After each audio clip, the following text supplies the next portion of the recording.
Assalomu alaykum hurmatli obunachilar. Vaqtimiz tig'iz bo'lishiga qaramasdan sizlarning salomatligingiz yo'lida doimiy ravishda videolar chiqarib turibmiz. Bu videolar sizning sog'lig'ingizni, yaqin qarindoshlaringiz sog'lig'ini tiklashda manfaatli bo'ladi degan umiddamiz. Bizni qo'llab-quvvatlash uchun kanalimizga obuna bo'lib, like bosib tursangiz bo'ldi. Savollaringiz bo'lsa izohlarda qoldirib keting. Bugun sizlarga manfaatli bo'lgan temalardan biri, ya'ni juda ko'pchilik insonlar aziyat chekadigan buyrak biopsiyasi haqida ma'lumotlar beramiz. Ketdik. Demak, buyrak biopsiyasi kimlarga qilinadi, qanday bajariladi, bu xavflimi, asoratlari bormi? Shu haqida sizga batafsil ma'lumot bermoqchiman. Buyrak kasalliklarining ko'pchiligida aniq tashxis qo'yish ba'zan qiyinchilik tug'diradi. Shunday holatlarda biz buyrakdan biopsiya olishga to'g'ri kelib qoladi. Xo'sh, buyrak biopsiyasi kimlarga bajariladi? Mana ko'pchilik uchun ma'lum bo'lgan xavfli kasalliklardan biri bu bolalarda ham kattalarda ham uchraydigan buyraklardagi surunkali yallig'lanish kasalliklari. Buyrak glomerulonefrit degan kasallik bor. Ko'pchilik buni biladi. Bolalarida kasal bo'lgan, shifoxonaga yotqizib davolatishadi. Glomerulonefritning ham bir qancha turlari bor. Ularning davolashi har bir o'ziga xos taktikani talab qiladi. Ko'pchilik biopsiya haqida ma'lumotlari yo'q, tekshirtirmaydi, yillar davomida gormonlar, dori vositalar ichib qabul qilib qoladi. Shunday guruhdagi bemorlarda ham to'g'ri tashxis qo'yishda biz biopsiya taklif qilamiz. Demak, surunkali glomerulonefrit, surunkali pyelonefrit, peshobda oqsilning bo'lishi, mochevina kreatinning qonda ko'tarilishi holatlari yoki buyrak transplantatsiya o'tkazilgan bo'lsa, ya'ni buyrak ko'chirib o'tkazilgandan keyin shu buyrak ba'zi insonlarga to'g'ri mos kelmaydi. Ya'ni buyrak o'rnidan ko'chishi mumkin. Ruschasiga отторжение deydi. Shunaqa holatlar bo'lganda отторжение bo'lganini bilish maqsadida buyrakni olib tashlash kerakmi yoki qoldirish kerakmi, davolash kerakmi, shunday vaziyatlarda ham o'sha transplantatsiya qilingan buyrakdan biopsiya olib biz to'g'ri xulosa chiqarishimiz mumkin. Demak, buyrak biopsiyasi yuqorida sanab o'tgan kasalliklarda, bemorlarda bajarilar ekan, bu bizlarga albatta o'sha olingan to'qimani biz kasallikka qarab turib har xil usul tekshiramiz. Aytaylik, bemor masalan o'tkir yallig'lanish bilan keldi shifoxonaga, isitmasi chiqyapti, undan biopsiya olindi, maqsad o'sha yerda yallig'lanishning turini aniqlash uchun. Isitmasi chiqayotgan bemorga har xil guruhdagi antibiotik dori vositalari qo'llab ko'rinadi, lekin bemorda isitma to'xtamasligi mumkin. Shunday holatlarda bemorda katta jarrohlik amaliyotlarga o'tishdan oldin buyrak to'qimasidan biopsiya olib, uni qaysi guruhdagi antibiotiklarga sezgirligi, yallig'lanishning turi aniqlanib turib, bemorga dori vositalar yuborish mumkin. Ba'zi holatlarda biopsiya qilinayotgan jarayonning o'zida mina orqali buyrakning atrofiga antibiotik dori vositalarini biopsiyadan keyin yuborib, yallig'lanishni mahalliy kamayishiga ham yordam berishimiz mumkin. Demak, undan tashqari, masalan, surunkali yallig'lanish holatlari bo'lsa, aytayotganimizdek glomerulonefritda yoki peshobda oqsil paydo bo'lishi sababsiz shunaqa holatlar yoki kreatinning mochevinadan yuqori bo'lgan holatlarda davolashga, masalan, terapiya o'tkazishga qaramasdan bemorda peshobda oqsil kamaymaydi. Shunday holatlarda biz demak buyrakdan biopsiya bajarib, uni immunofluoressent mikroskopiya hamda rangli mikroskopiya usullarida tekshiramiz. Bu usullarning nima afzalligi bor? Bu usullar o'sha yerdagi yallig'lanishning qanday turdagi immunologik xususiyatlari borligini bizga bilib beradi.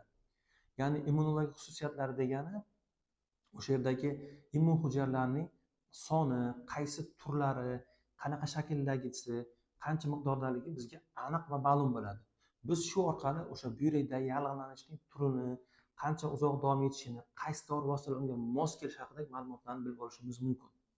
Ko'pchilik bemorlar, ayniqsa viloyatlarda, nefrologiya bo'limlarida uzoq yillar davomida surunkali mashq kasalliklaridan davolanib yurishadi.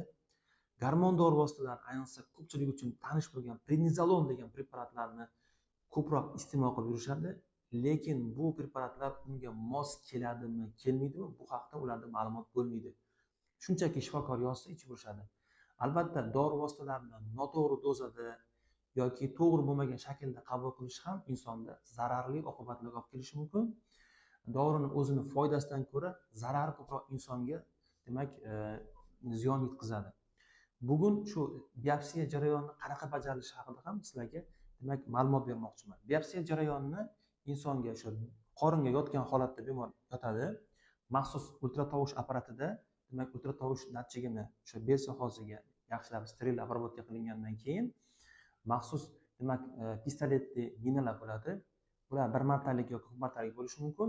Mana hozir yonib turgani mana bu bir martalik pistolet. Shu orqali biz demak maxsus pedalni bosgan paytda xuddi avtomatdan o'q otgandek otilib, o'sha niyani uchida maxsus kemtik joyi bor. U to'qimadan, buyrak to'qimasidan kichkina bir zarra to'qimani demak teshib oladi. Va buning natijasida olingan materialni biz o'sha aytganimdek yuqorida aytgan tekshiruvlarimizga yo'naltiramiz.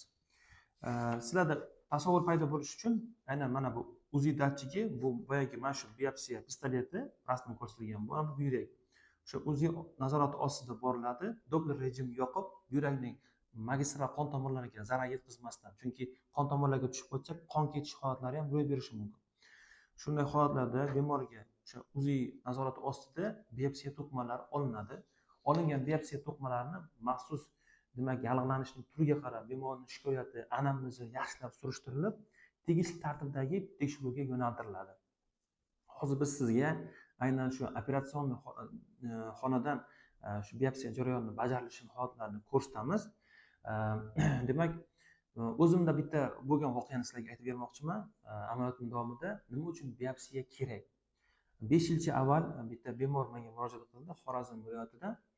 U uylanishdan oldin tibbiy tekshiruvga borganda peshobda oqsil borligi aniqlangan. Hamda bemorni shifokorlar sanda buyraging yallig'lanyapti, quriyapti deb, demak unga qo'rqitishgan.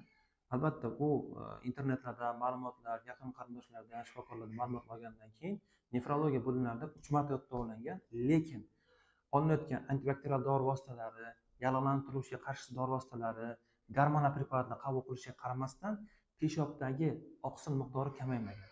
Bemorda xorijga chiqishga cheklov bo'lganligi uchun demak bemor demak bir qancha klinikalarga murojaat qildi, hamda men qabulimga ham keldi. Men shunday holatda bemorga biopsiya olishni tavsiya qildim. Hamda biopsiyani olib biz tekshirganimizda, mana qarang, tekshirganimizda bemorda umuman boshqa kasallik ro'y berdi. Unda mana bizning xalq tilimizda shunaqa kasallik bor, g'alati kasallik, qizil bo'richa deyiladi. Ya'ni yonoqlar sohasida qizil dog'lar paydo bo'ladi, bo'g'imlar og'riydi hamda buyrak zararlanadi. Ruschasiga krasnaya volchanka deyiladi. Shunday kasallik tufayli uni buyragi zararlangan ekan. Unga gormon ham, antibiotiklar ham afsuski yordam bermaydi. Arzimagan bitta hozirgi kunda qiymati 25 ming so'm turadigan kalxitsin preparati bilan shifo topib ketgan bemor. Shu preparatni ichgan 2 hafta davomida bemorda anamnezni boshqatdan tekshirib ko'rdik. Peshob analizi oqsil kamaydi. 1 oydan keyin to'liq yo'qoldi va bemor 3 oylik davodan keyin to'liq bu kasallikdan xalos bo'ldi.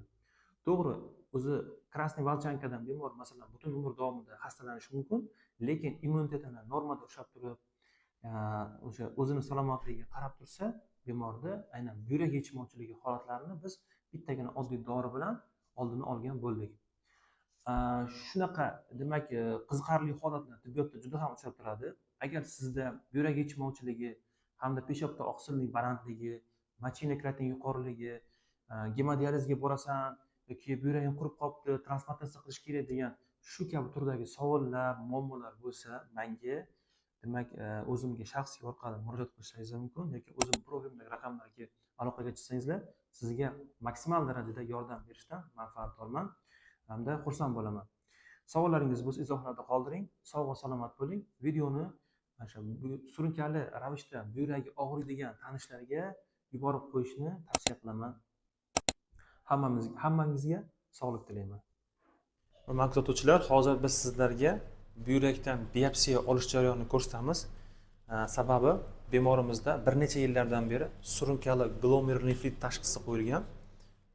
Shundan sababli hozir bemordan o'sha to'qima olib, biopsiyani 2 xil usul tekshiriladi. Birinchisi immunofluorescentniy mikroskopiya deyiladi va ikkinchisi svetniy mikroskopiya ruschasiga, ya'ni rangli mikroskopiya qilinadi.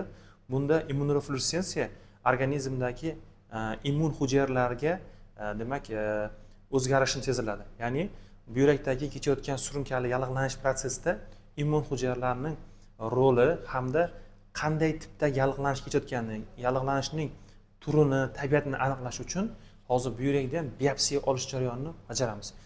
Olingan biopsiyani demak Ipsum patomorfologiya markaziga jo'natamiz. Uning uchun maxsus mana shunaqa idishchalarning ichida demak immunobufer rastvorlar bo'ladi. Immunobufer rastvorlarga solib jo'natamiz hamda uni tekshiramiz.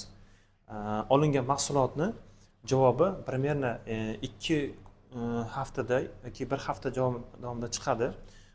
Natijasiga qarab turib biz keyingi taktikani belgilaymiz. Bemorga qanaqa turdagi dori vositalarni berish kerak hamda yallig'lanishni to'xtatish, yallig'lanishni yana keyinchalik qaytalanmasligini oldini olish hamda undan tashqari bemorda o'sha surunkali buyrak yetishmovchiligi jarayonini o'tkirga o'tib ketmasligi, ya'ni bemorda gemodializga yoki buyrak transplantatsiyasigacha olib bormaslik uchun bemordagi yallig'lanish jarayonini demak susaytirishga va uni shu normal hayot tarziga qaytarish uchun shu biopsiya amaliyotini o'tkazishga demak to'g'ri keldi. Shuni hozir bugun bajaramiz. Maxsus mana shunaqa pistoletlardan foydalanadi. Bu одноразовый pistolet, bir marta qo'llanadi. Buni ko'p martaligi ham bor. Demak, hozir shuni mahalliy anesteziya ostida buyrakgacha borib, shu buyrak to'qmasi yaqinroq kelgan joyda, demak, xudo xolasa otib, bundan hozir material olamizda, boyaga aytgan maxsus suyuqlikka solib laboratoriyaga jo'natamiz.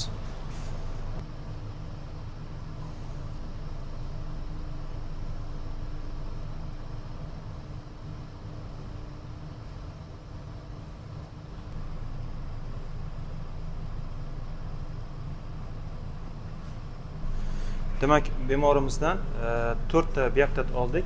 2 ta demak qizil, 2 ta ko'k probirkaga. Xudo xolasa mana pochkan to'qmalari olindi. Endi buni demak histologiyaga topshiramiz. Histologiya javobiga qarab turib, xudo xolasa o'sha immunofluorescent mikroskopiya qildirgandan keyin bemorga to'g'ri keladigan davolash usulini tanlashga yordam beramiz.